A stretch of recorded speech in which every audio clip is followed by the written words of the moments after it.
want to see more out of Sean Walker. I want to see more ice time. I want to see him playing because he's so good. He's so good at gaps. He's so good in the neutral zone. He can really gap up, and he created a couple of turnovers. I don't remember which game it was, but and he read the play and just it was transitioning the other way. I really want to see him with a guy like a guy like Jacob Slavin. If Slavin had a guy like Sean Walker on the other side, I mean that pairing would be lethal. Because I think he knows when to go. Jacob's probably the smartest player on the ice. What probably is, other than maybe Aho. I think he's probably the smartest player on the ice.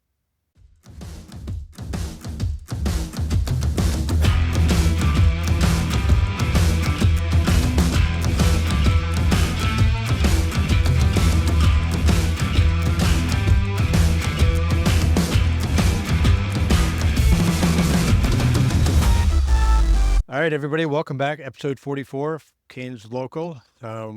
Welcome. We welcome you back on a cool Sunday morning here in the Carolinas, and I think Kyle up in the Northeast is a little bit colder than we are, but we're glad to have you back, and we'll take a spin around the week as it was for the Hurricanes, the good, the bad, the ugly, and players that are looking to be heating up at the moment, which we hope continues to go in that direction. We'll take a spin around the league, a little bit of a wild card segment, and then we'll go 3 stars and then look ahead at what the Canes have in front of them with a good little homestand over the next couple of weeks before we head into the Christmas holiday. So anyways, so welcome back, and joined as always, by myself or with myself is Kyle and Cam. And so how's the week for you guys? Oh, it's been interesting. So we Jess's horse had I can now talk about it because we're in the clear now, but had a tumor. So we've got that tested. Turns out to be benign. So probably best night's sleep she's had last night in about 2 weeks. So that was good. So we nothing too crazy. But Cam, really. anything with you? I mean, same old, pretty much for me. other than the Just beard going, work. but yeah, no. Other than that, yeah, everything So- else is fine. So had some technical difficulties with the shaver, I guess, this week, and Yeah, that was it's not a I didn't. Turning dyslexic. I mean, Are you turning dyslexic? The Yeah. 2 to the 7 is a bit Well, different. the problem is I wasn't, because we were going to do stuff yesterday, and I didn't even look. So I guess the last time I had used it, we were in I can't remember. I think we were in Nashville, and I just threw it in my little toiletry bag, and I guess it changed positions in the bag. I didn't even look at it, and I just threw it on because I normally do that. I'll just throw it on and go because I don't even check it. And then after one swoop, it was like, oh no, this isn't the normal. This is a lot closer. So You're like, all right, I either am really patchy this week on one side of my face, or I'm just letting it all go away. I would have had like a big streak like right here. But I mean, I guess I could have, or I could have kept the mustache. I thought about that, but no, I'm all good. Oh, there you go. You should have gotten The handlebar. You go Well, straight down. It doesn't Went straight connect right down. here, so it looked kind of stupid. But I guess I could have done a Oh, goatee. yeah, I forgot. could have just done this, like I this know, right connection. Here, but no, I'm all right. Yeah. Just the field Just a goal little post one, yeah. going up the side of the face. No, I think I think the little one is gone for history there. I think somebody's ruined that for No, everybody I can't else. do that one anymore. I don't think anybody's doing that mustache.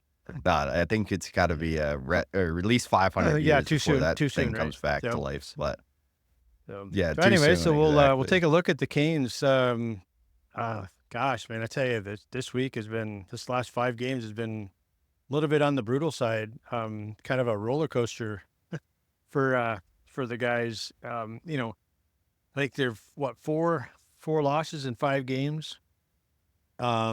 I think that's their current stretch at the moment. So I know we said we lost 2 in a row about a week or so back, and are we concerned? I guess the lead-in question then has to say, okay, based on what you guys saw, are you now concerned about 4 out of 5 being not a 2-game losing streak, but now we're losing points fast and furious here. What's the take on where you guys see the team at this point? We just can't play a complete 60. I mean, that's just bottom line. We dominate for portions of games, and then we take. I mean, look, the New York game is a perfect kind of iteration of our season so far. Play a great first period after going shorthanded twice early on, kill off both of those power plays for the Islanders, and we end up scoring a goal in the first, have all the momentum going into the second, and then for some reason we just completely took our foot off the gas in the fast lane. We went from 80 to 20 miles an hour in the fast lane and just completely just folded up and died in the second period. And then against a team like the Islanders, they're very defensively sound, very defensively structured. Yes, I know last year they gave up a lot of third period leads, and I was kind of hoping that history would repeat itself in that regard. But against a team that plays as well defensively as the Islanders do, you can't give up leads. And Carolina just folded up like a cheap suit. And they had no answer for the Islanders in the second period. Tried to answer back in the third period, but it was too little too late. And I think that's just kind of been the whole storm for the Hurricanes this year is even in the games that we won early on, I don't think we've put together a complete 60 minutes this year. Yeah, I don't know. I mean, it's hard to tell like I don't think it's one problem, obviously. I think it's a multitude. I don't think the difference between the Islanders game and the Avalanche game was that Kochetkov bailed the Canes out 3 times in the Avs game. He stopped 3 breakaways. That's the difference. If the Avs score those 3 breakaways, it's the Canes lose that game. So that's really what it is Kochetkov didn't make the saves we didn't expect him to make kind of thing. So that's part of it.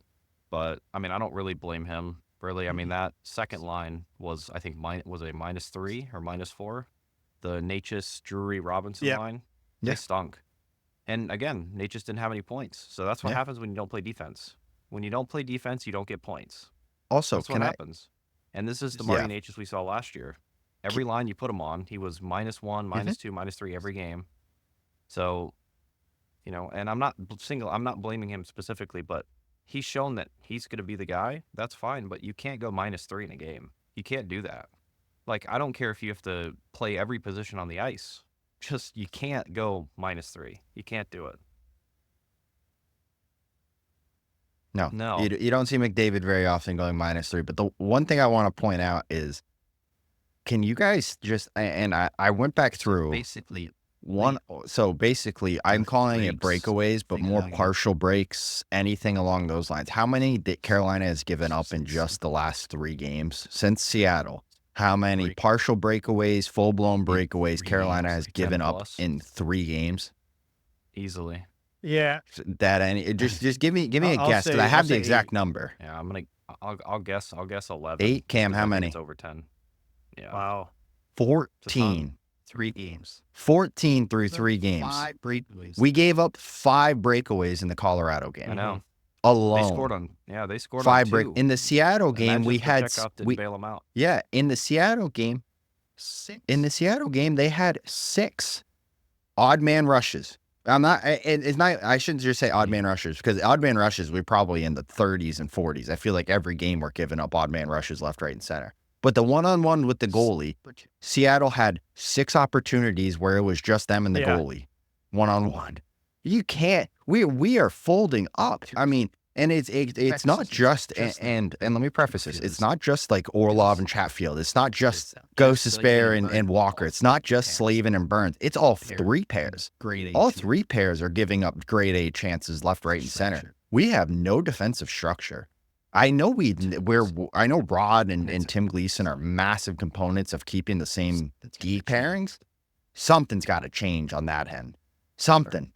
Oh, Burns he started off the year Just red nice. hot. He was lights out to start the season. I think Mhm. he's cooled off significantly. I think he's made a lot of bonehead plays from the past that he has gotten into.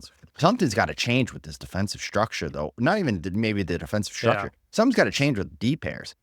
So Slavin's on an island half Into of the the game, rush and 3 even times. him, he jumped into the rush 3 times last game, and one of them I think Yeah. led to a breakaway. Last game it was he's below the goal line, and I'm like, hey, I love the aggressiveness, Yes. but it's got to come with some sort of third man Yeah. high, third man pressure, something along those lines to guarantee it. If it's not guaranteed, we can't just jump the blue line every single time because it leads to odd man rushes. No, it's okay. I'm sorry, I it's mean, just irritating. and that's the thing I noticed. I think it was on the Bo Horvat goal last night. I think he pinched, and he pinched when there was we had no coverage. We have no There was cover. like 3 of their guys were in the neutral zone, so We're just blind pinching. Those are the things that we got to get away from. We got to play a little bit more cautious and structured in the neutral zone because we didn't have any flow. I mean, we had good first period, good third period, but the middle period was an absolute train wreck, and that's where they took advantage of it. And I think I can't put any of the goals on Kochetkov, other than maybe the Wallstrom goal. That it was a turnover. I get it. He was deep in his crease. I think he makes that save. That game's a different story. And I think that's the one where he made those saves or made that save in the Colorado game, but he didn't get that one. Given he was deep. He was deep in his crease.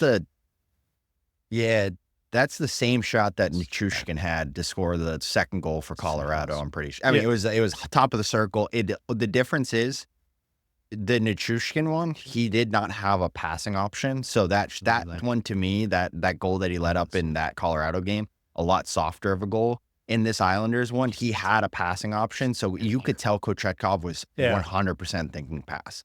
Now, as a goalie, you have to be a little bit, you have to predict a little bit, but you can't predict 100% that it's going to be a pass. Because you see what happens. I mean, Wallstrom saw that and was like, oh, he's already basically pushed off.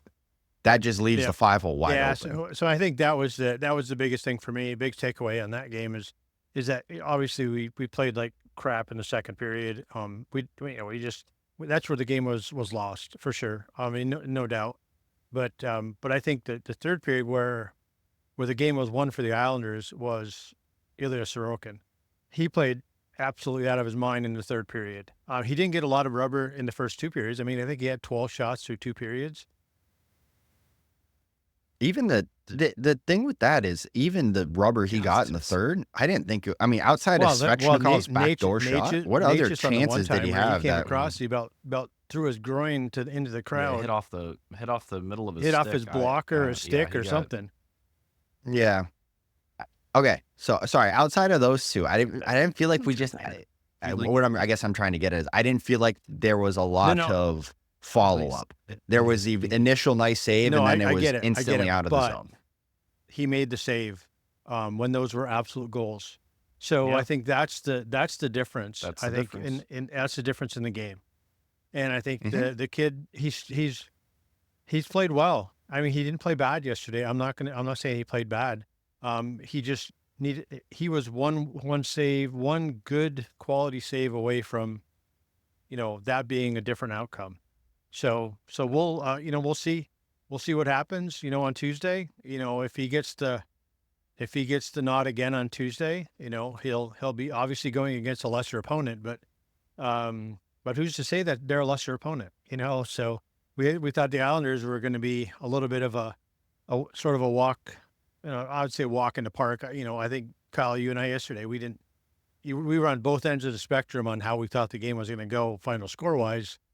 And it sort of went the way I thought it was going to be, just in the opposite direction.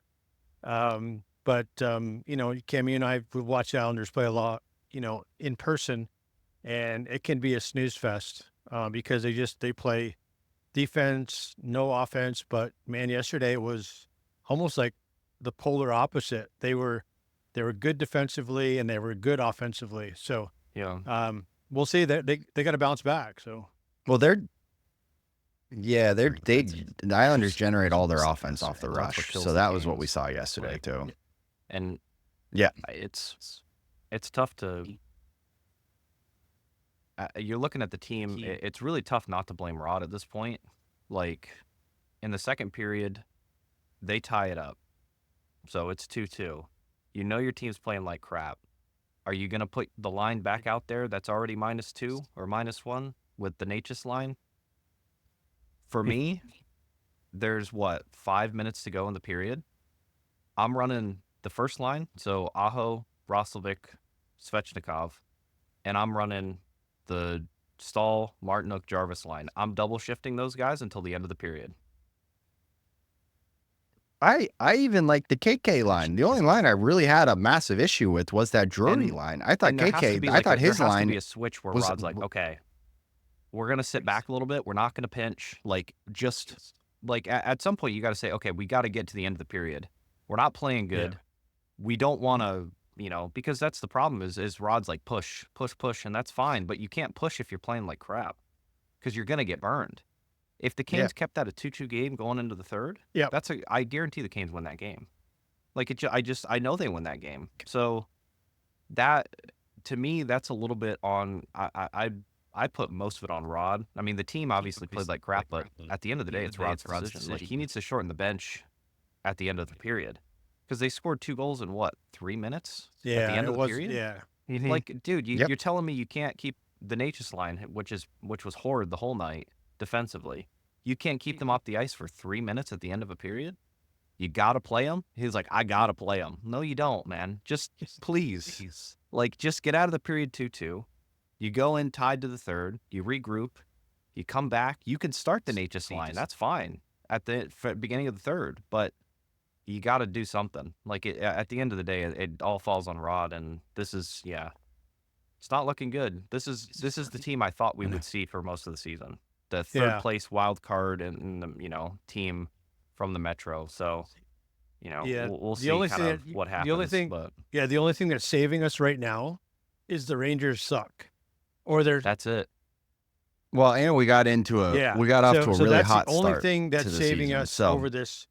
Well, we want to hopefully it's just a speed bump, but who the heck knows? I mean, it's not. I mean, 4 out of 5 against arguably. I mean, 2 teams shouldn't have lost against, and a team that, was to our equal when we're playing well in Colorado, and you beat those guys. So we're it's like I said, it's like a roller coaster.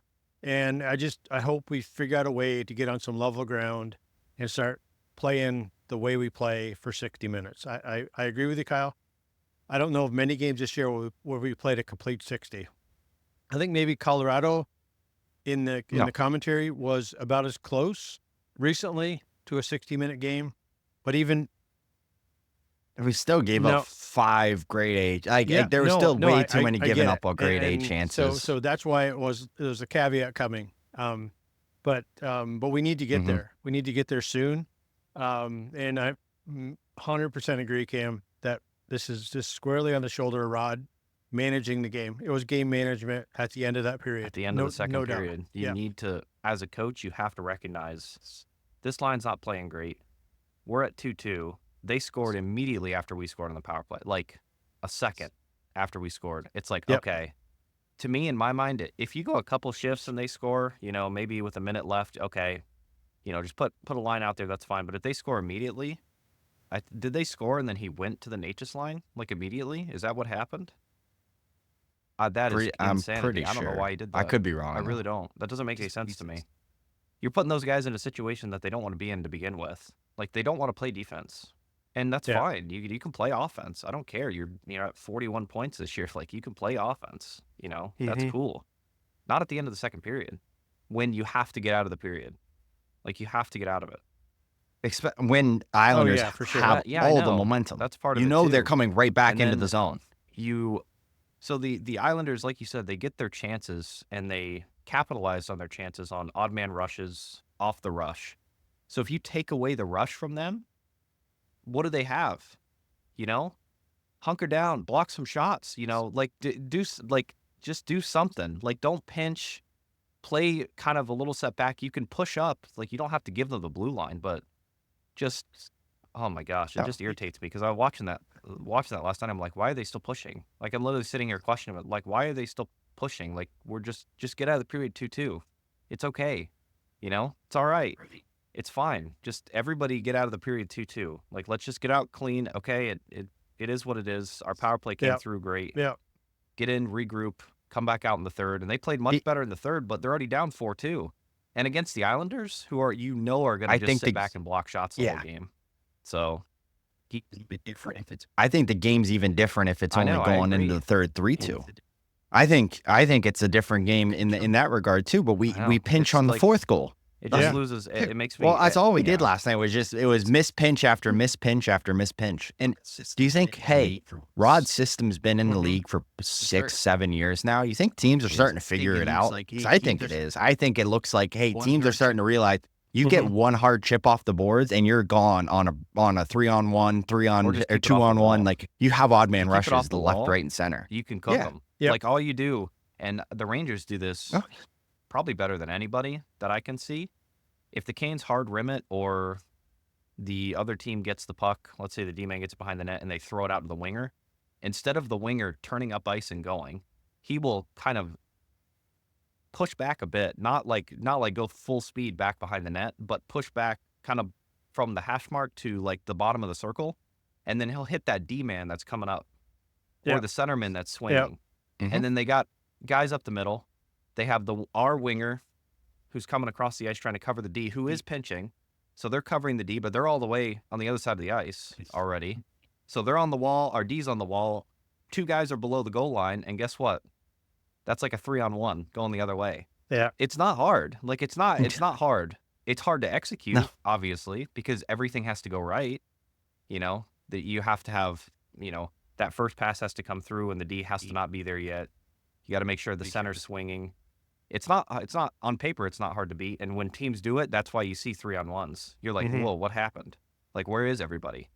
I think the back pressure's been really bad over the past couple of games too. Yeah. It's been It's been poor. The thing that's causing all of this too is the back pressure. That and the D, in my opinion, the D need to pinch more with their stick central rather than trying to stuff it up the boards. It Mhm. needs to be to the center. So I don't know if I don't know. Yeah. I don't know. I'm kind of at a loss. Like I don't know. You can't change the system. I mean, it's Rod's Yeah. system. Like he's not going to change it. So do you just Well- suck it up and hope you get some wins, or I don't know. Well, I think so. I mean, well, I hope not. I hope that's not the mindset. But I think from the standpoint of you gotta have awareness though when you pinch. I mean, that the last handful of games has gotten us into so much trouble, and Burns is probably the biggest culprit. And maybe to some lesser degree, the other 5, I'll say. I think Yeah, Slavin's but- been a big culprit of it as well too. Yeah, He got but I burnt think twice last it's night. not. I'll give him a little bit of rope because it's not typical of him. So he's to get burnt, I guess is what I'm saying. He pinches a lot. Don't get me wrong, but he's typically has the awareness to do it at the right time, and understand that when you're pinching, if there's 3 guys behind you, then it's not a good pinch. Even though, I mean, yeah, you may win it half the time, but the other half of the time you got a 3-on-1 going the other way. So, I think that's going to correct itself. I hope it should, it better, it needs to. So we'll see what happens against San Jose. Good team to have a reset against. Not a real offensive juggernaut, but at the same time, They can be. I don't know about that. They've Well, been they scoring only at got- will they only- I think lately. they only got 1 on Florida last night, but it's Florida. Outside of that game, though, I think the Yeah, past 3 so- or 4 they've gotten 4+. I mean, Celebrini's I been know. lighting the So- world so on we'll see. fire. I haven't seen any of their games, and I haven't seen how they Nice. score either. Because if they score off offensive zone So- pressure, so- dump and chase, the Canes will be okay. If they're scoring off the rush, yeah, we're in trouble. That's gonna be it'll be another track Yeah, meet. unfortunately. Celebrini has He's Celebrini's and Will Smith have been lighting the world in off the rush. That's how San Jose is playing a lot this year, is basically off of the rush. last year a lot of people were saying that you couldn't pay them to watch a San Jose game because it was like watching an AHL game. Completely different story this year. They're actually fun. They have a lot of pace. They have a lot of speed. This is not going to be an easy game. Let me put that into it. It could be if Carolina plays 100% the way they need to play. It could be an easy game. I just am telling you right now, it's not going to be an easy game. This is going to be a 1-goal game, and it's just going to be ugly. I just have that the way we're playing right now. One question I kind of wanted to pose because I saw it, and it's hard for me to disagree. What is Rod's infatuation with Jack Drury? Because we have been booting Kotkaniemi off of the line to put Drury up into the second line role. And in all honesty, I think the lines looked worse now that Drury's been on the line in comparison to Kotkaniemi. Like, I'm sorry, but I love Jack Drury. I don't think he's a second line center either. I think he's a third, 4-line center. The same way I kind of feel about Kotkaniemi. I kind of feel like he's more of a 3C. If he's your 3C, we're in a good spot. And I think that's kind of how Rod ran it the second half. He put Jordan Staal in between Necas and Svechnikov for the third, which, hey, if Jordan Staal can play 18 minutes a night somehow. He's 36. He's 36 years old or something like that. If he can still play 18, 19 minutes a night, he might be the second line center. Like, he is good enough to probably play that role. Kind of reminds me a lot of like a Charlie Coyle-esque player where he's probably not going to do as much offense as Coyle does, but can play that really strong defensive style, will be the first guy in on the forecheck. But I'm sitting here and I'm like, Kotkaniemi had a we all agree, pretty good start to the season. I didn't think he really fell off at any point. He had a couple mistakes defensively, but so is the entire rest of the team. And I feel like the only one that really has gotten punished for it has been Kotkaniemi. And it's like, I didn't think he was really playing that bad. No, and I think the common thread there too, Kyle, I think to your point is the common thread is what center works well in between or on the with Necas on the wing. I think that's the biggest thing because the center in that role has to be 1,000,000% defensively responsible. Yeah, and I think that's the difference is that where you take a good center like a guy like Kotkaniemi that's working on Blake is defensively responsible. Who's on the other side? Carrier. That's a bold statement. As of late. He's had so many neutral zone turnovers. But in general, I mean, he's always when the games I've seen him. I'll disagree with you. The games I've seen him in person, he's first guy back. He's always one of the more. He's always. I'm not taking that away. I'm saying there's a lot of soft shit through the neutral zone that needs to get out of his game quickly. But I don't think disagree with you, Cam, either. You put Kotkaniemi in between Necas. Now it's a different look for Kotkaniemi. He doesn't look as strong in between Necas and Svechnikov because of the defensive liabilities that are starting to rear their head again. So, I love Kotkaniemi's game. I think it's elevated, and he's gotten better. He's getting stronger. You can tell he's getting faster too, and he's getting more strength on his skates. But I don't know what the answer is. I mean, Marty Necas is, he's got 41 points and he's, playing back into his Ozo offensive role and taking, D on the back burner at the moment. So yeah, I don't know why Rod doesn't put Necas on the wing with Martinook and Stahl. I don't know. You know what I would, honestly, that's not a bad shout, but I put Necas with Aho. They have a connection. They have so many points together on the power play. Every time they play on the 5-on-5 or 4-on-4 together, they're lighting it up. Aho, in my opinion, should be a Selke nominee every year. He's that good defensively when he's on his game. I don't think he's been on his game as of late, but still a very strong defensive player when he is playing well. But Aho's struggling, Necas isn't.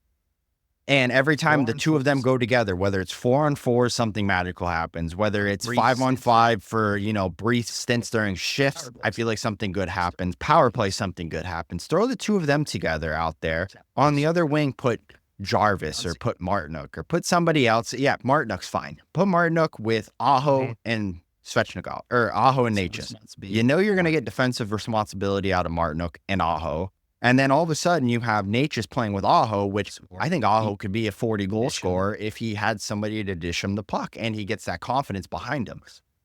But just like, if we're really that focused on looking for a defensively responsible person to play with Natchez, put him with like I said, I think Aho is a Selke nominee. Like in most given seasons, I think he's a Selke nominee. I don't know. Maybe I'm crazy in that regard, but like, I think he's that good defensively. And then all of a sudden we don't have to worry about who the second line is because Natchez is on that second line. Who gives a shit about Natchez? We need offensive production out of that second line. I think Drury is snake bitten offensively. I really have not liked his game majority of this year, to be completely honest with you. I've loved Jack Drury in the past, but I think this year he's struggled significantly. I think he's not as defensively responsible as he has been. I think he's getting way too wound up over dumb crap. There's so many times off of the fucking, and this drives me up a goddamn wall, off of a face-off. He gets booted and he's slamming his stick, screaming at the lines. And I'm like, well, no fucking shit. He keeps booting you. You're going to scream at him on national television. Of course, he's going to boot you every single opportunity he gets. He's going to show you up. He's going to make you look like an asshole. Of course, he's going to do that. Shut your mouth, get out of the face-off circle and get on to the next one. Like, stop bitching and moaning about stupid stuff. No. Sorry, I'm just fired up. I think he's that. in the wrong role. I think he's definitely not a second line center because he's playing against better players, and it's showing. It's obvious that he's a good fourth line, maybe third. I'd rather have third Nick line Suzuki center, but I mean, to put him in that role as second line center, he's not where he needs to be, and that's okay. I mean, everybody needs role players at different levels, and there's a lot of guys that have made a long career out of, playing third line, fourth line minutes, and been around for a long time. But he's just out of his element. And I think it's showing now. So I'm with you. I put somebody else in there, try something different. Honestly, what I would do, and I know Drury's on a one-way, so he's going to get picked up if this is the case. Maybe we find somebody else. I know it's not Nick. Ryan Suzuki. Bring up Ryan Suzuki and just fucking try. He looked good in preseason.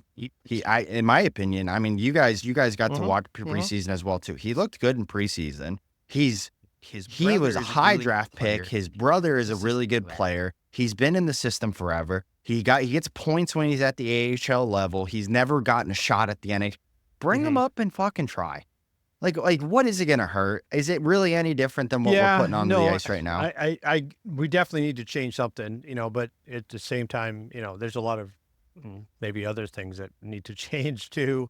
We're just not playing well. So it's hard when we're playing well, it sort of hides it a little bit. So this is maybe a good litmus test to say, where are the gaps and where are the issues? And they're starting to show up. They're starting to come out from under the water.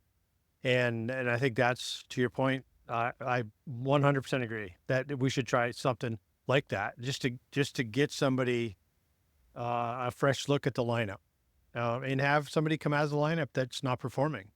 They were happy to do it with Kotkaniemi last year. So that's what it's going to be. KK is going to be the one that gets fucking pulled. I don't think it's deserving. I think he's played well. So anyways, yeah. I think either one of two things. I think either KK and Rod don't get along, or this predetermined Rod's just had this predetermined stigma from him from the start, where it's just kind of, this is like, he's got such a short leash. Like, in my opinion, if we're not going to utilize him, we're not going to give him rope to play and make mistakes and actually learn the game, like learn how to play at the NHL level, trade him, get rid of him. We got to do something. Like, we're hurting his career. We're not helping us. Like, what's the point in having him if he's only going to sit here and play fourth line minutes when I really think he has played well enough to be in that second line role? Just don't put Natchez on the same fucking line as him. That's all you have to do. Don't put Natchez on the same line as him and watch him develop. Put Svechnikov and Jarvis on the line with him. Watch him blossom.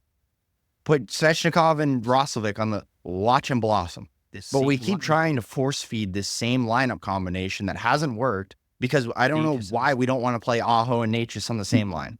It all revolves around that for some reason, that we tried it for 2 periods against Seattle, didn't work. So it was like, oh, fucking throw it back to where it was. I mean, to be fair, what got Natchez the points and where he's at now was playing with Kotkaniemi and Robinson. So, and they go back and they can go back. They didn't go back to that line because they had. They go back to every other line, but they don't bring Kotkaniemi back up. And the thing that Rod needs to recognize is I think Natchez plays better with guys who are not superstars. I think he plays better with guys who are willing to create space and go do the dirt. Mm-hmm. That's where he plays better. Kotkaniemi can do that, and he does that. Robinson does that. He goes to the dirt. He gets it. Natchez will find you, or he'll score, depending on what he has in front of him. That's why I think him on a line with Stahl and Martinook would be good. That's why it worked with Kotkaniemi and Robinson. There's a reason that he doesn't play him with Aho or I genuinely think he plays better with guys who are not as good as him.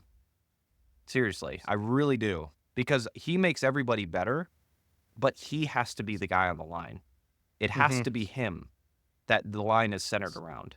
It can't be him and Svechnikov. It can't be him and Aho, him and Jar. No. Make him an island. Put him on his own line.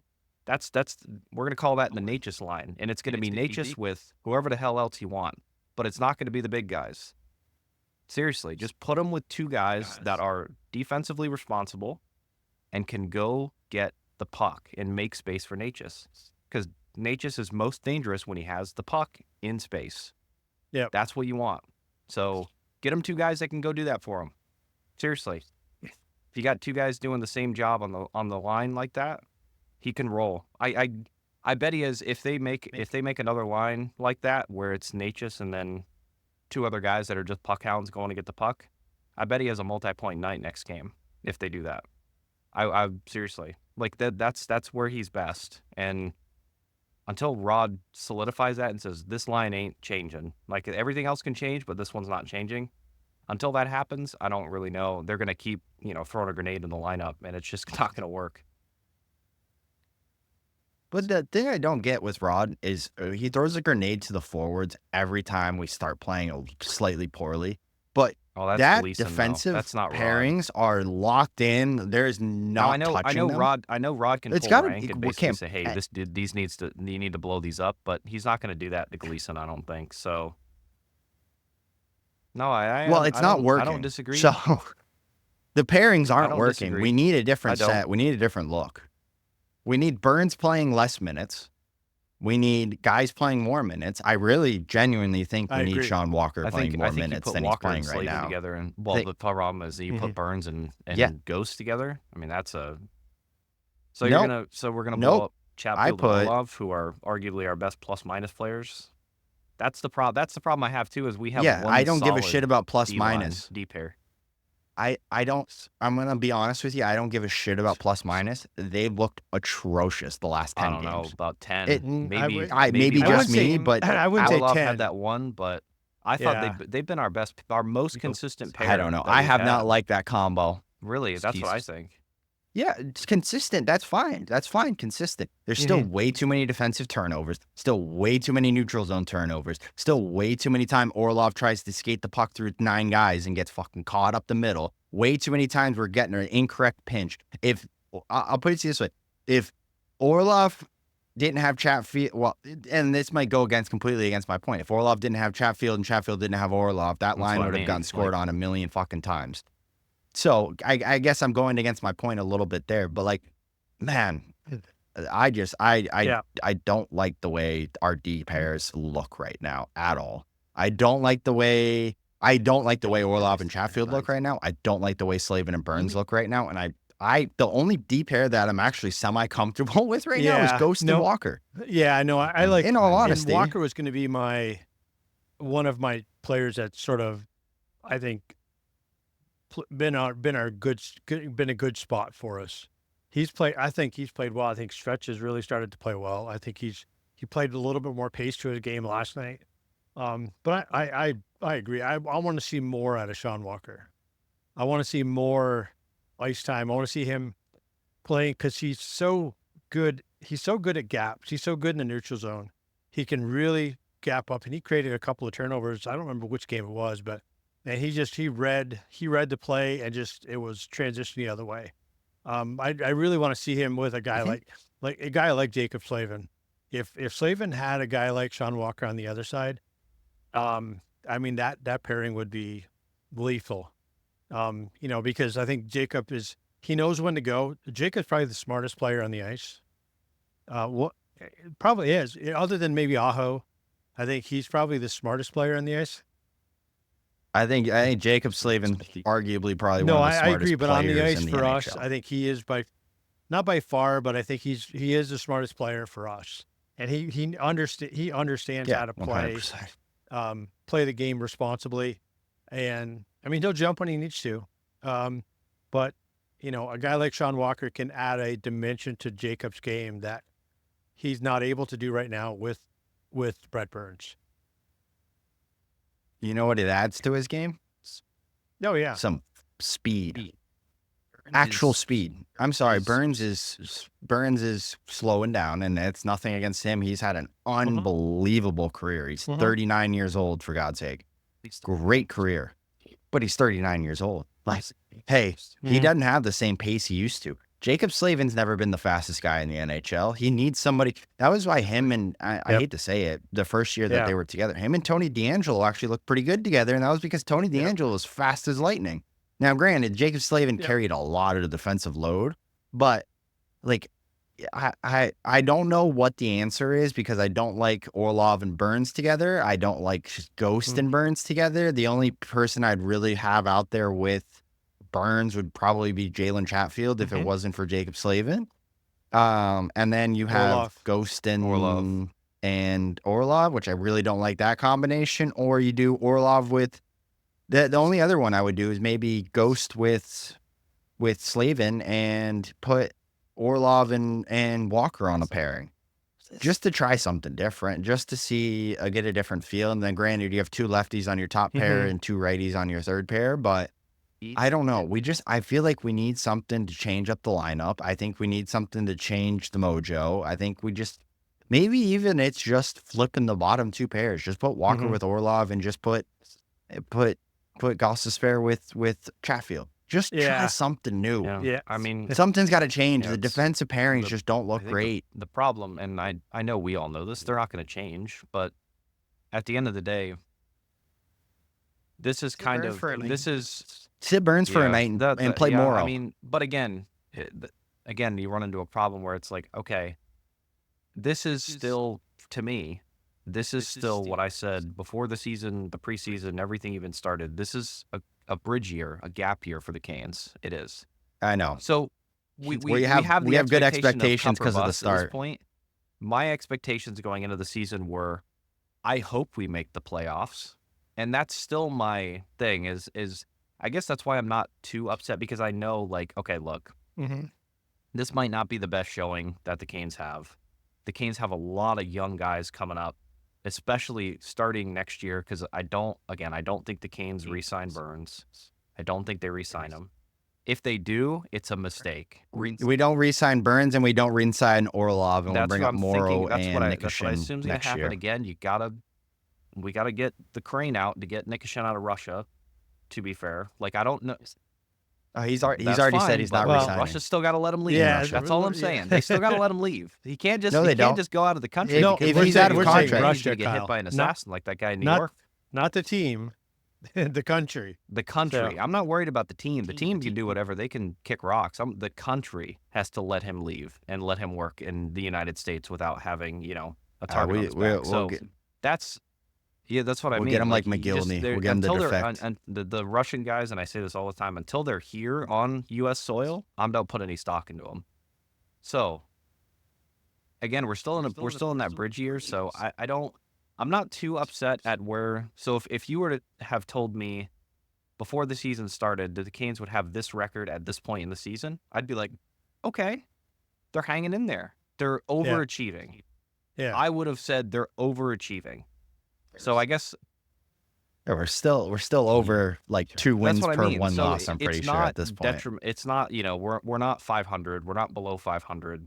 It's still, obviously there's still some stuff to work out, but I think in the end, this is still not a team where the expectation should be cup or bust, I believe.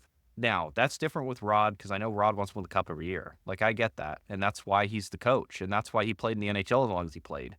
It's a different mindset. But for me, I'm still okay with where they're at, obviously. There's going to be some bumps in the road, and this is one of them. So you just hope they can, correct it and do what they can with the pieces that they have right now. Yeah, I think the other thing too is that if they would have listened to us and played Freddie the right way, then I think Freddie would we'd still be in the have Freddie lineup. in the So, lineup. I don't know. so, That's so I don't but know. I know it's a sort of a sore subject, but at the same time, we just need to, we need to have a guy in, I like Kochekov, but we need another guy that's behind him or in front of him that will give equal opportunity to, to putting good performances in night in and night out in between the pipes. And just to wrap that real quick, I don't think at this point, after seeing what we've seen from the Canes over the last couple games, we don't need to make a move for a goalie. Just wait till the offseason. It's okay. We're good. We're all right. We're gonna give up too much to get something for what, to your point, is a gap year. Exactly. Also forgot Freddie. Yeah, I also forgot Freddie. I made the mistake. I thought Freddie signed his 2-year last summer. He signed it the summer before, so he's out of contract this year. So since we've kind of pounded that one into the ground, which is good, which is, I was gonna say we got to take the aluminum bats out of our hand for beating the wheels off of that topic. Sounds good. So so we'll take a spin away from the Hurricanes for a moment, and a lot of changes. Jacob Trouba going to the Ducks, and they're Chicago letting go of their coach, which is not surprising. But let's take a look at the Trouba.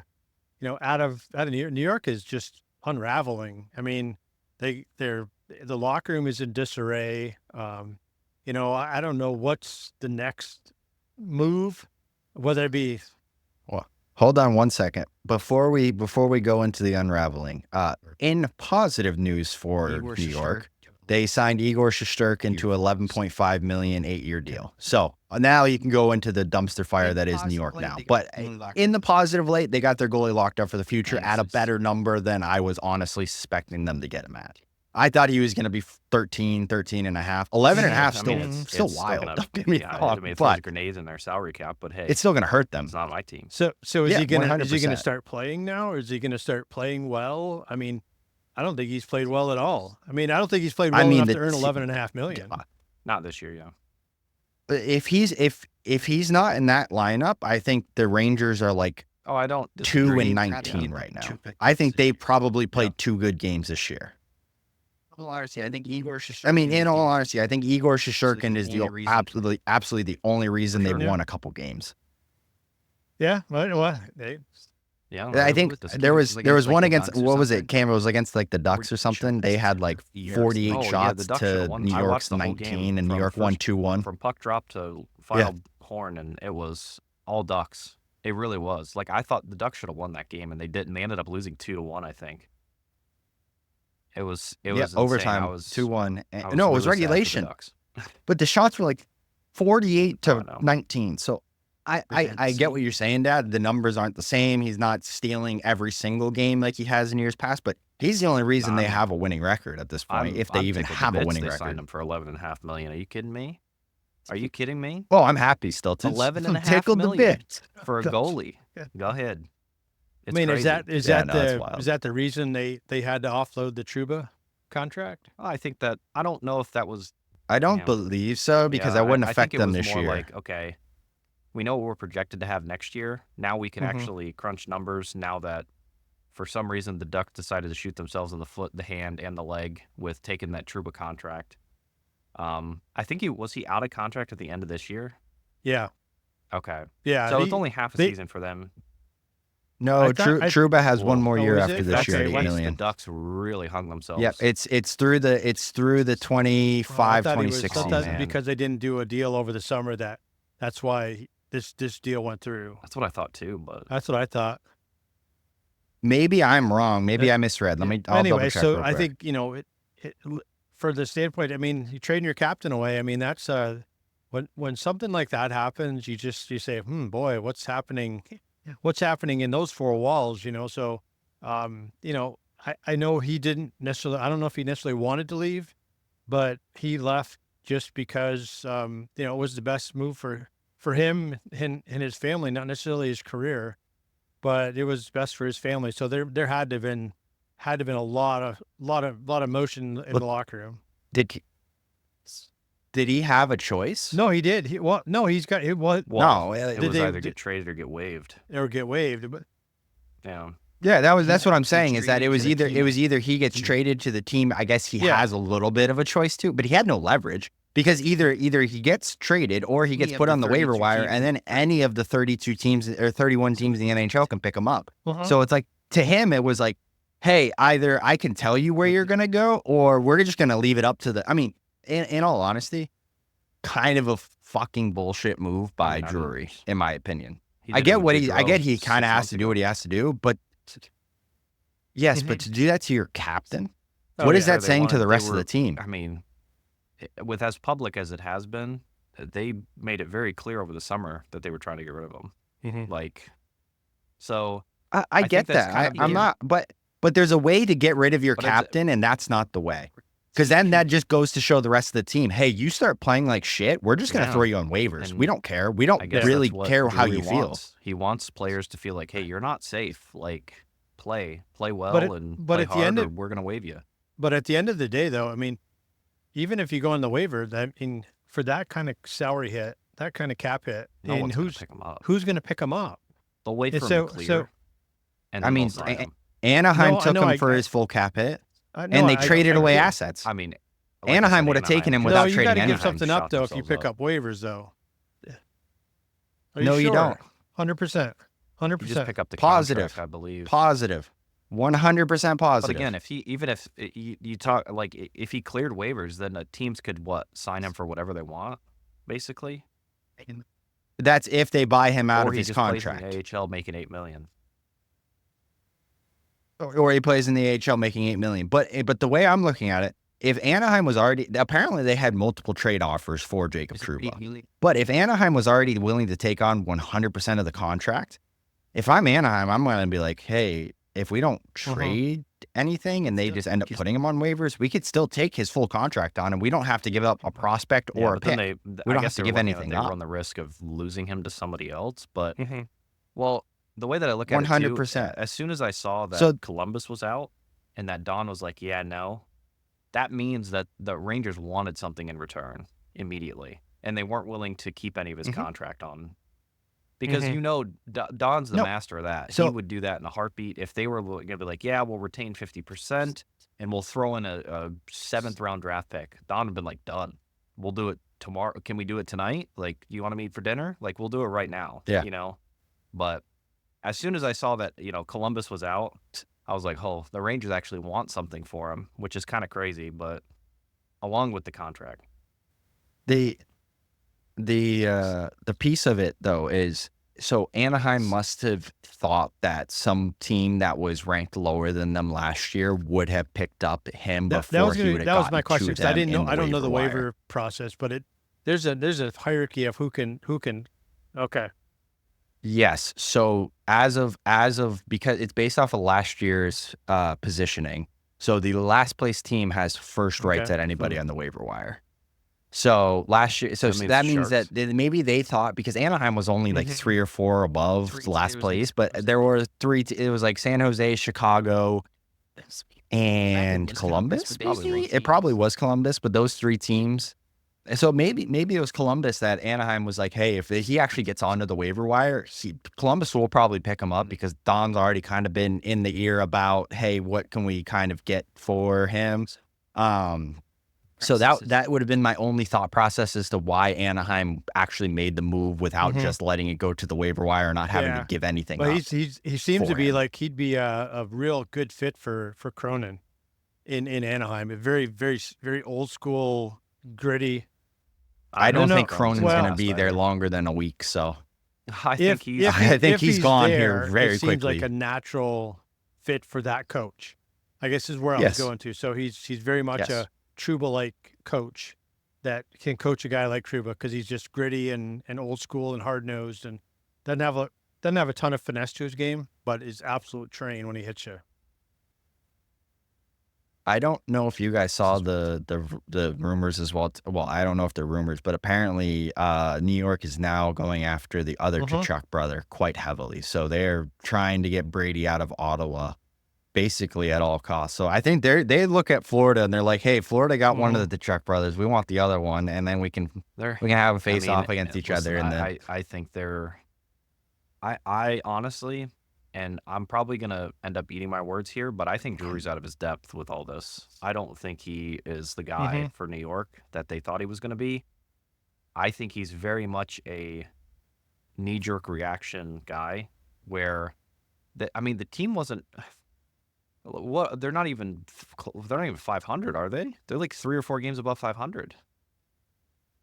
That's what I'm saying. They have a winning record. Doing this. So to me, that shows that Drury is so concerned, or he saw these problems going into the season, and he didn't correct them. Correct. And B is like, oh shoot, it's like one of those where, mom asks you to take chicken out of the freezer to unthaw it. And then she texts you 10 minutes before she's getting home. She's like, you took that chicken out, right? And it's still sitting in the freezer. You're like, oh yeah, I've done that before. You gotta do something now. You're throwing it under hot water. You're just throwing it in the microwave. You're putting it under hot water. That's what Drury's doing. He had all this time in the world to make these changes with this roster. He knew there were problems with. He could see it.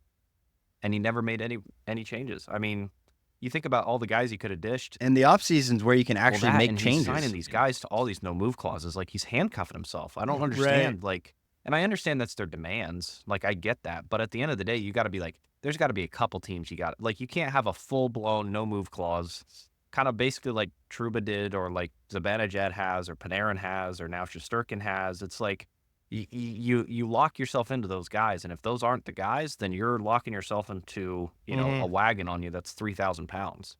So yeah, to be fair, we do the same because Svetch, Jarvis, and Aho are all on no move clauses. So I think they are. I trust those guys. I trust those guys more than I trust their guys. But with a no move clause, there'd be pitchforks out for Tulsky. So. That's all I'm saying is there's, it's one of those where the team wasn't built well in the off season. I can kind of compare them to, I don't know if anybody watched football, but like the Dallas Cowboys last year, they were a really good team, really good. And the owner said, you know what? I like our guys. I like our team. We don't need to make any moves.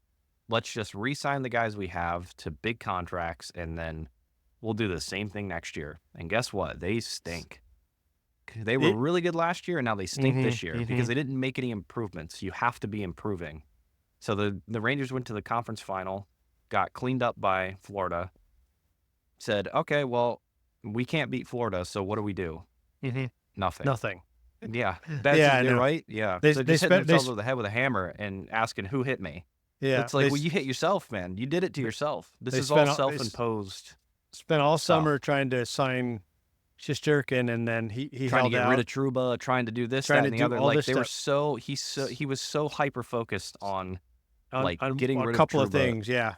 on a couple of things that in reality don't make a huge difference. But your Shesterkin thing does. I'm glad he's, I'm sure he's glad to have him locked up. But the whole. I mean, it's just, like I said, I think Drury's out of his depth. I don't think he lasts much longer. I think once Laviolette gets fired, I think Drury's probably close behind him. And I know we're talking a lot about the Rangers, but that's just the big trade news this week of that, because I still can't believe Anaheim took that contract. But yeah, well, it's just you got to. It's a really young team too in Anaheim, which I can see the trade on from the leadership component of it.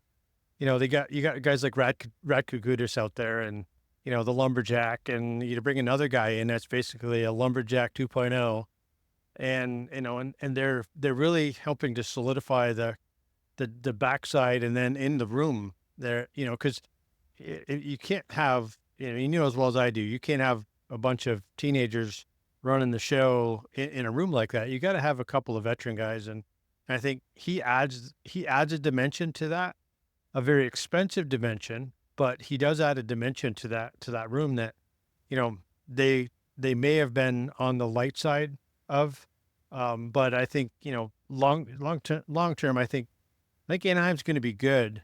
They may be a year or two away from being, playoff good, but And a I think, coach. They're a coach away yeah, as well. and a That coach. coach but has got to go. I don't see yeah, Everybody in the locker room has come out and said the like same thing. Yeah. They hate playing for if him. every player They don't is, like it at all. At this point, they're playing for each other, but some teams do well having a common enemy as well. Mhm. Being like, I'm going to show this Yeah, coach, 100%. I'm going to, tell him where to shove it, and we're going to go out there and win games the Mhm. way that we want to win, not the way he wants to. Who knows? Maybe that's Yep. and I guarantee if they do something in the playoffs, that's going to be his thing. It's like, well, they all need a common enemy. I just think he's a bad coach. At the end of the day, I Yeah, think yeah. he's not a good coach. But I don't think he's a bad coach. I just think that he would have been a great coach in the 90s. He's not yeah, a he coach. would've He's been not a nice, today's a good coach. coach in the '90s for a Fed team.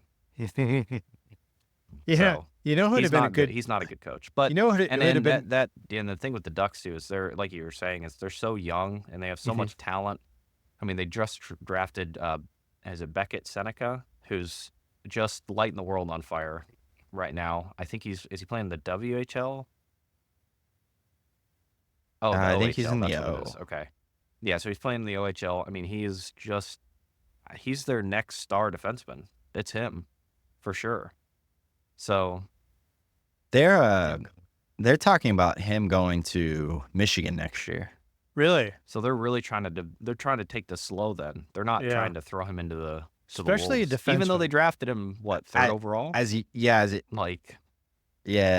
younger guy, I hate to say it. Are they ready next year? I don't No. see them being ready next year. I think honestly, the team goes when Dostel goes, and Dostel at they're Mhm. 22 or 23 years old, still probably a little young to be 100% where his full potential is. I don't think John Gibson's the Mhm. way of the future for them, and I think they probably offload him before the end of the season. In all honesty, I genuinely think he ends up in Edmonton. I think that's where he's in a park for the remainder of his contract. But I think Dostal, who I have high hopes for, I think he's going to be a really good goaltender. I think he's going to lead the charge, but I think it's only going to get when he goes. And I think we were probably still probably 2.5, maybe 3 years out from being a full blown Yeah. actual cup potential. And if you can get 1 year at Michigan, and then you get 1 year in the NHL, and then all of a sudden your second season in the NHL is when the team is supposed to be really good. Yeah. I think it's only going to help. And I wouldn't be surprised if you see more 19-year-olds in college hockey instead of going from the difference where you're going to see it. The biggest difference is those guys that are 19 that maybe are kind of borderline NHL players, really should be playing in the AHL, but they can't. They have to go back to juniors. You're going to see all Yeah. those guys flee to college. They're going to go play college hockey because it's a progression level. It's a Yeah. better level than where they're at especially currently. defensemen. I think that's the bigger thing. Yeah, so And those goalies. guys, it's always a tougher transition at a younger age. I mean, some guys are just they're just freaks and they can do it, but for the most part, it's easier.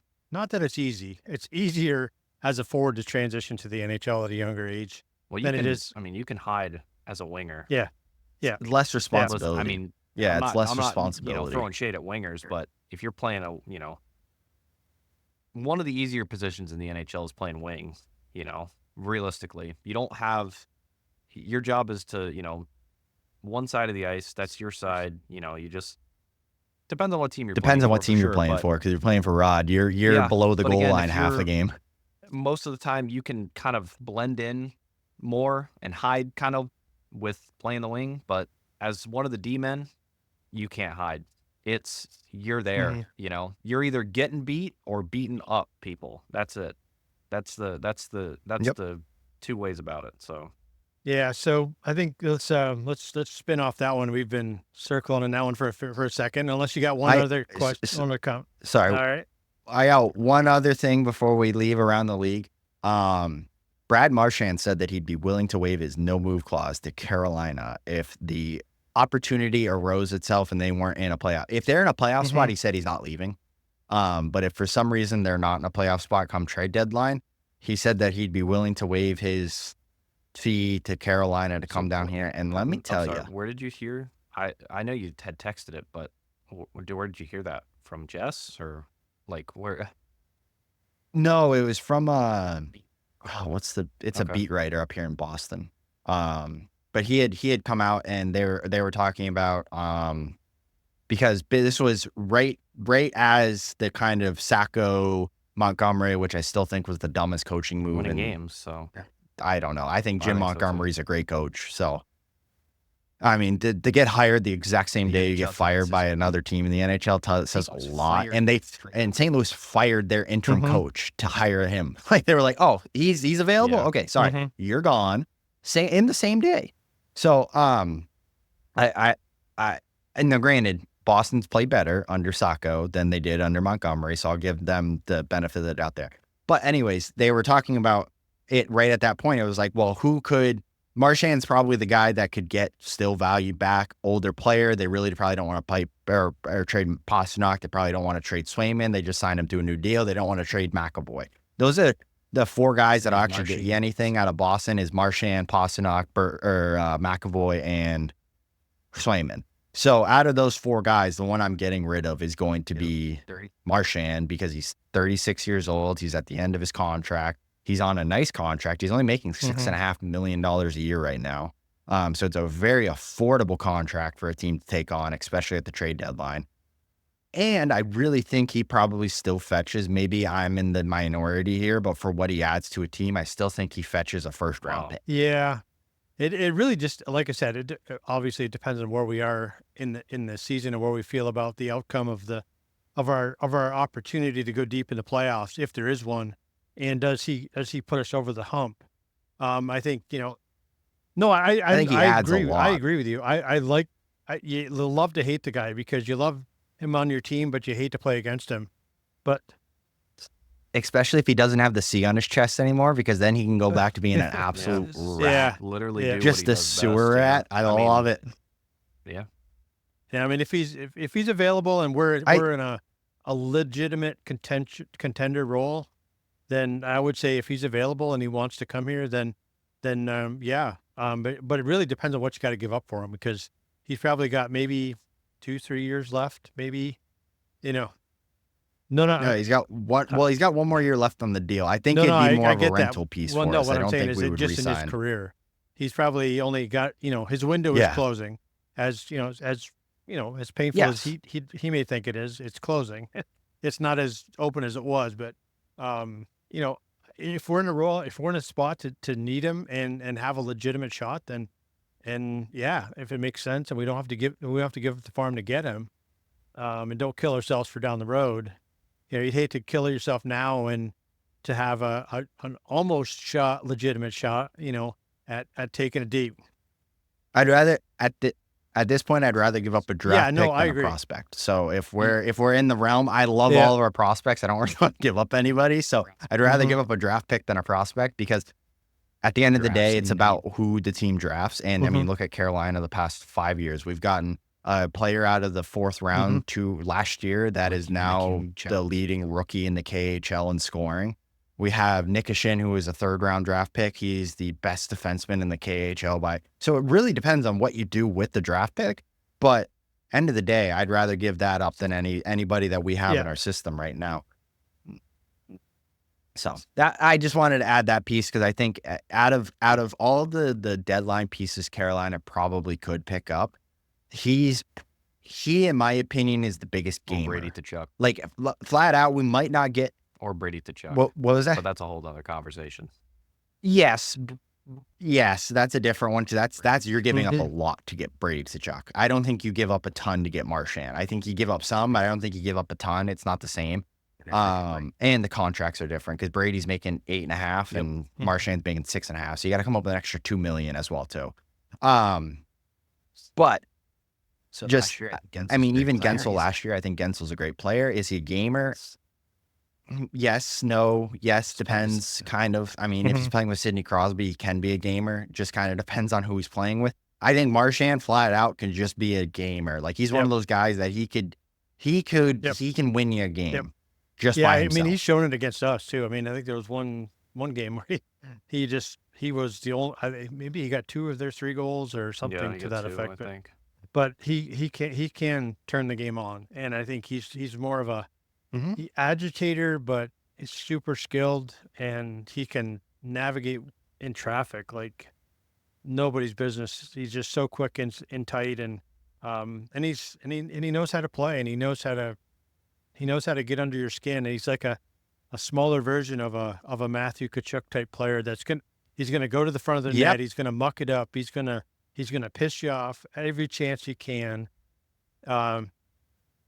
He's willing to be an asshole. Yeah.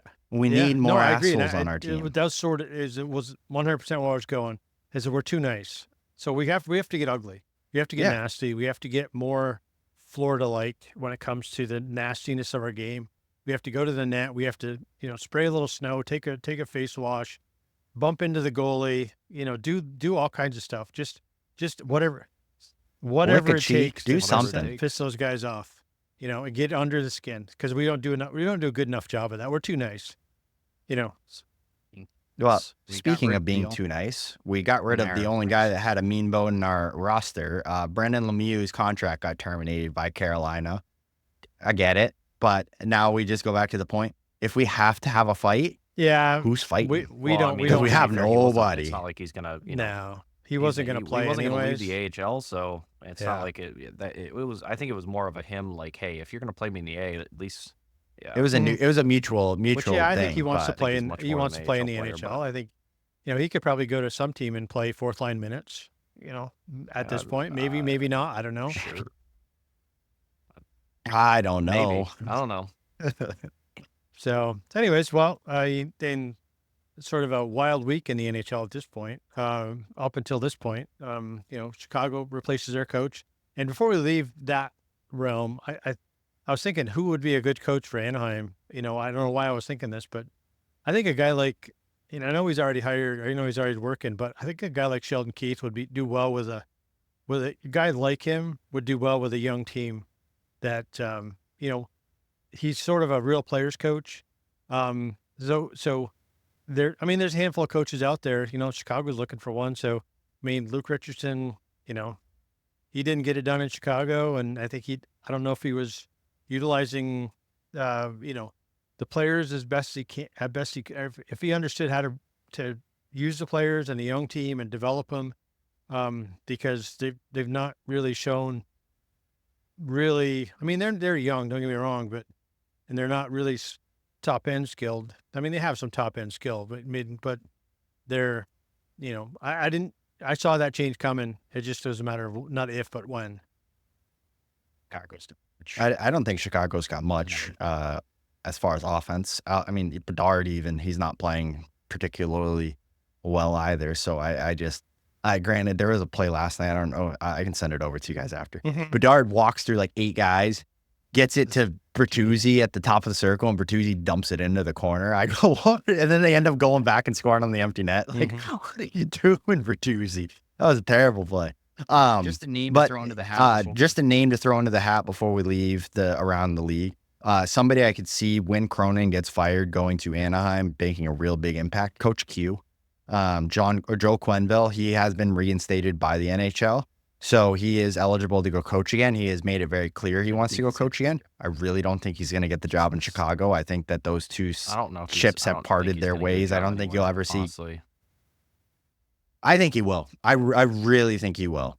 I genuinely think that if Cronin does get let go, Coach Q is probably one of those guys that's high up on that list. Because look what he did with Chicago. Look what he did with Kane and Taves. He took 2 young players. Duncan Keith was a part of that. Brent Seabrook, young guys. Corey Crawford, young guy when they first came into the Chicago system. He got them to buy in. He got them to play. He's one of the best coaches. He's a 3-time Stanley Cup champion. And if sans buts, whatever you feel about him, he's a good hockey coach. I think he gets another shot. I really do. Because he didn't leave on his own accord. He left because he was forced to leave. So I think if he wants the gig, I think teams are going to be willing to hear him out anyways. Yeah, no, and you wonder though. I mean, he's been out for a handful of years, which for obvious reasons. But I don't know. I don't know if I have a hard time putting him back into that scenario with that young group. Maybe it'll work. I don't know. Maybe it'll work. But, even a guy like, I don't know why we're getting on coaches here, but, Gerard Gallant's still out there. You get, guys like that I think are, they're players coaches. I think that's what they need in Anaheim. So is Joel. Yeah, but every guy that played for Joel Quenneville said they loved playing for him. I just have a hard time with that. He's been out a while. He's I don't want to say this the wrong way, but he's older. He's got a kind of that old school feel to him. Guys may love to play for him, but those guys aren't the same guys as the Trevor Zegrases of the world. They're different guys. They were different. That generational thing is different. So his tactics with a Taves and a Kane may not work with a Zegras and the guys and the kids in Anaheim. So we'll see. Well, from what I've heard, he's not like a Babcock. He doesn't have like the tactical games where he's trying to get in your head. He's very much a blunt, straightforward, X's and O's players coach. And I think anything outside of what Cronin's doing right now is going to be a breath of fresh air for any team in Anaheim. I think they're willing to take somebody that still screams and yells, but is at least willing to explain why he's screaming and yelling. Because as of right now, it sounds like Cronin just yells and then doesn't tell anybody he's going to yell. He doesn't give players warning. The one story I heard about Q, and it's like, this is kind of where I get it. He went into a locker room. He pulls Jonathan Taves aside and goes, "Hey, just FYI, I'm going to scream at you in this meeting for the next 20 minutes. Just giving you a forewarning. I want you to know it's nothing really to do with you, but if I can't yell at you, I can't yell at anybody else," because Jonathan Taves was wearing the C at this time. He goes in, screams at Jonathan Taves for 20 minutes. Instantly, team kind of resets, reformats. But Jonathan Taves, he told him beforehand. He's like, he's giving him a fair warning of like, you're an adult. I'm going to let you know, like, this is what I'm doing, but there's a reason behind it. There's a method to the madness. Where Cronin's just screaming at guys. No explanation, no nothing. He's very much a Sutter-esque coach. And I think there's a difference between the two. I get what you're saying. He hasn't been in the league a while. So, I mean, the league's changed 100%. But I just think for how winningest of a coach he is, I think there's still room for him I think in the he would NHL. be better served in an environment like, say, Nashville. I think or New York or Nashville, or one of those teams, or a little bit more veteran team. So I think that's where I see him fitting in better. But we'll see what happens. You know, who there's the a hell reason knows? I mean, he got those guys that get blackballed by the NHL. Generally, teams stay away from them, even if they say, "Oh yeah, no, they can come back." They were blackballed for a reason. There's a reason that it happened. So I think teams are going to stay away. Yeah. Because I just that's how I feel about it. I just think they're going to stay away. Even if they're a great coach, teams are just going to steer well clear of that. Fair. Yeah. No, and it very well could be that we're too, about so. the 120 mark here, Kyle. So we are in camp. So we probably should. We got a couple of more topics we want to get through. So why don't we just jump into, if you guys are ready. We're maybe a little tough task to put together three players, but who of the last week, who have been your sort of your top 3 stars? Who's been your 3 stars for the week? So who wants to go first? Cam, you want to go first, or you want me to go first? I can rattle them off real quick. I mean, for me, third star has probably been Gostisbehere for me. He's just been so good on the power play. He's such a good distributor of the puck. He's been better defensively. I think, he's been him and Walker have played really well. Yeah, he was I thought he really good as yesterday, well. honestly. I think he's kind of flying under the radar a little bit at this point, just because he's not scoring like he was at the beginning of the year. He's just racking up the assist. And then my second is probably Jarvis. I just think he adds so much to the Canes. When he was injured and then versus when he came back, it's just like a different team that I can see. He adds so much to the team. My number one is Svechnikov. I just think he's finally, hopefully, turning a corner where he can keep moving forward. That's all you can hope. So he keeps adding on to kind of what he's been doing. 4 assists the other night, and then 2 goals last night as well. So, 6 points in 2 games is pretty good. So hopefully he keeps it going.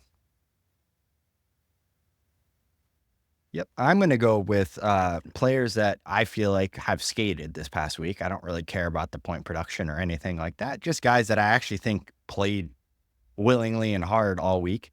Cam, I like 2 of your players, so I'm going to keep 2 of them. But I'm going to change up who I put in the third spot. And I'm going to put, I don't think he has a single point this week, but this guy works his beanbag off and he makes a difference in the team. And I think he's really starting to fit. My third star of the week, William Carrier.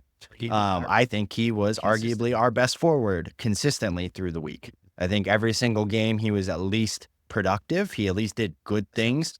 I didn't realize how skilled he actually was. He's got quite good hands for being kind of a Martinook-esque player, in my opinion. Very in-your-face, heavy hitter, everything along those lines. Cam, I'm going to take your second one. Actually, you know what? No, I'm going to change my second.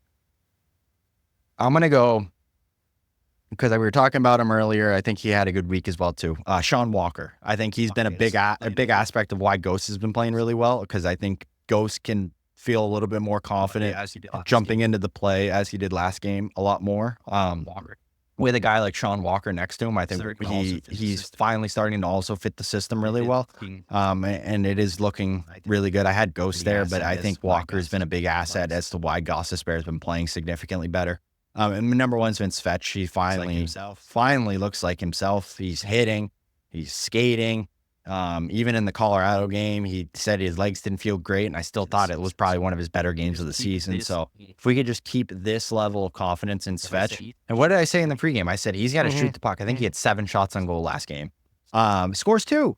So, hey, it's magic. It's magic. And one of them wasn't even a shot on goal. He just shoots it. It hits off the defenseman's skate and goes in. But it's just one of those things. Good things happen when you throw the puck on net, and we just be repetitive with it. And Svetch, I think, finally took a step in the right direction with that. So yeah, no, I agree on a couple of those guys as well. I think my third guy this week, and I'll give him props because he sort of flies a little bit under the radar because he's not big name, but I think Sean Walker is my third. I think he's really elevated and really made that third pairing. I mean, really, really good. He like you said, to your point, Kyle, he allows Ghost to be better, take risks. But also he jumps into the play. He's really good in the neutral zone. And he's gritty too. And I think he's one of those guys. If we have a guy that plays with a little nastiness to his game, it's Sean Walker. And I think we need more. I wish we had a forward that was like that. I wish we could copy and paste a forward like that. So, and I'll give my second one this week to I'll give it to Sebastian Aho. I think he's starting to kind of round into form. Point production is starting to come. Playing well in the power play. But I think he's starting to find his game. He still has more to go, and we all know that. But we'll see in the weeks to come that, maybe some new line combinations will launch him into the form that he needs to get into. And then I think our unanimous number one is Fetch. I think he's played exceptionally well this week. He's skating, he's working, he's physical. He's doing everything that Svechnikov can do and needs to do. I think the one thing about Svech is I wish he would be a little nastier when it comes to in front of the net. If he was to do that, because I see him when you watch the broadcast, you look at him, you watch him. He'll tap the goalie and say nice save. He'll tap the, he'll be genuine in front of the net. He'll be cordial in front of the net. It's like we don't need that. We need a Brady Tkachuk, Matthew Tkachuk. We need a Brad Marchand attitude in front of the net that says, don't get used to this because I'm going to be here all freaking night. And I think that's the one thing we're missing from him. Don't think he can get there because it's not in his DNA to be nasty. But if he continues to do everything else he's doing, that's a good sign for him. And I think so. He's by far all three of us. One of us unanimous. So he's number one for the week. One guy I just want to make an honorable mention for, just based off of one play. Did you see Orlov's hit in the third last game? Oh my God, he absolutely destroyed that human. It was. I don't remember who it was, but fashion. he sent him. It was their. Yeah. Oh man, he messed him up. It was a great hit. I just wanted to give an honorable mention for that one play. So anyway, so we'll jump off that, but and I think we'll wrap on this one, Kyle. Is the week to come? We got 4 games at home. Probably not all this week, but I think they run into next week. But we got a little bit. Tuesday, Thursday, and Saturday. I want to say this week. A little bit of home cooking, which is good. Good and bad. I guess it could be good, could be bad. Who the hell knows with the way the teams are playing these days. But arguably come in with games that are winnable against teams that aren't high in the standings. But at the end of the day, we all see that really doesn't mean anything. When we're struggling right now to find our game consistently over 60 minutes. So we got San Jose on Tuesday. Thursday we have it's Friday is Ottawa. Oh, Friday Ottawa, and then Sunday Columbus. Columbus, yeah. So it should be an interesting week. Not an easy game in the bunch, quite honestly. And if we play like we can play, could be easier, not easy, but we'll see how the boys play. But so final spin on what your expectations are this week and what we need to see out of the guys as they head into San Jose on Tuesday. And we have to be able to put together 60 minutes. It doesn't have to be 60 perfect minutes, but it's got to be 60 good minutes. And I just don't think we've even put together 60 good minutes. I think it's I think it's sometimes hard to kind of reiterate what we mean by putting together a 60-minute game, and that's the game against Colorado with like 3 less breakaways.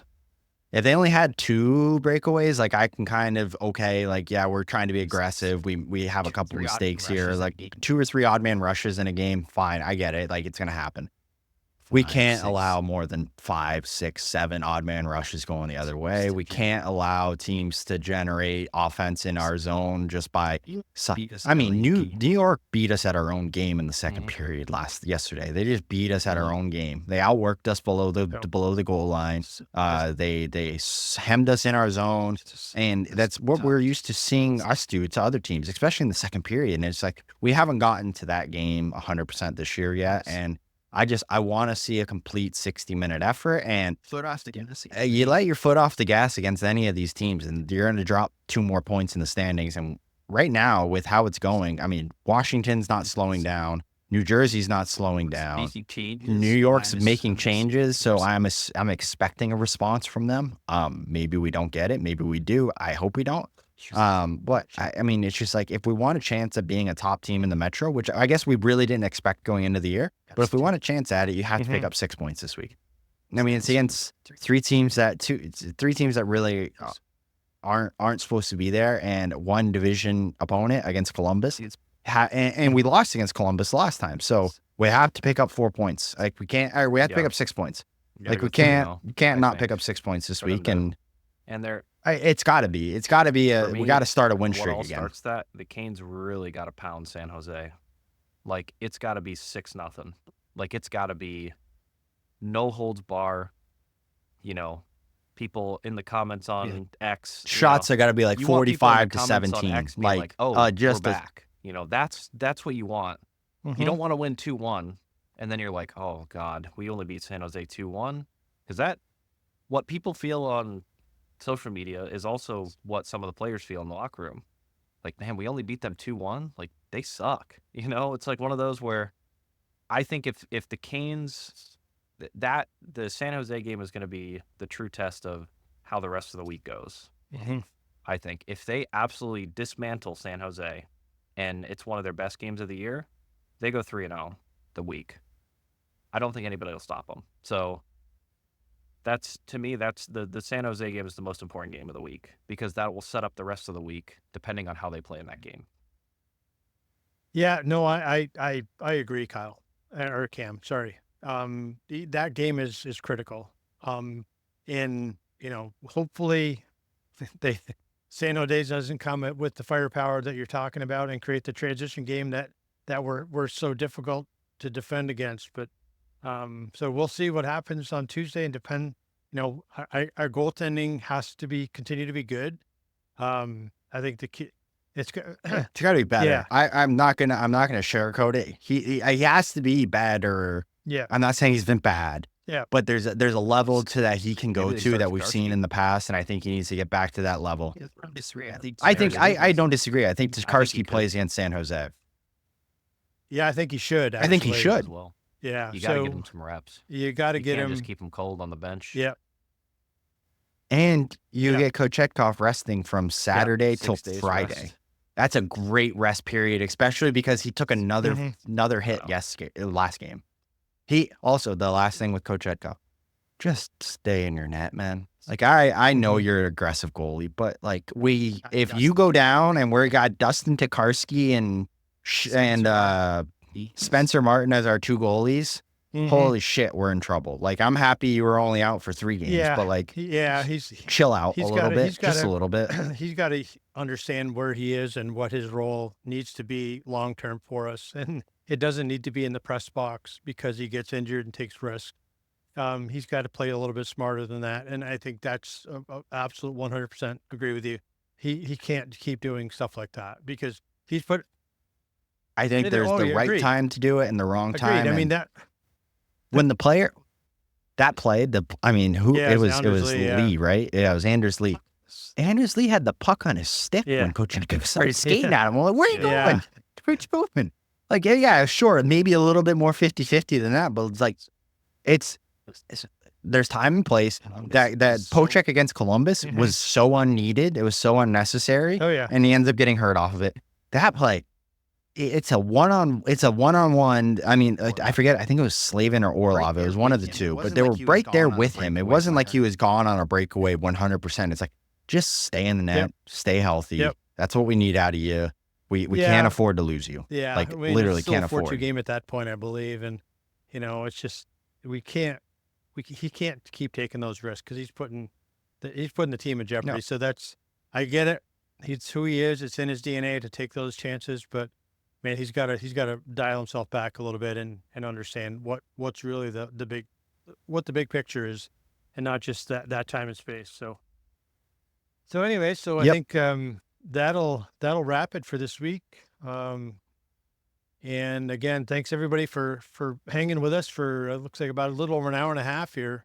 And so if you like what you hear, make sure to subscribe to all the channels and follow us on social media and do anything and everything you can to get our followers up so that we can bring more content your way. And because as like we say, we're just 3 hockey nerds that like to talk about hockey all the time, and we hope you enjoy it. So anyways, but until next week, for Kyle, Cam, and myself, we'll talk to you soon.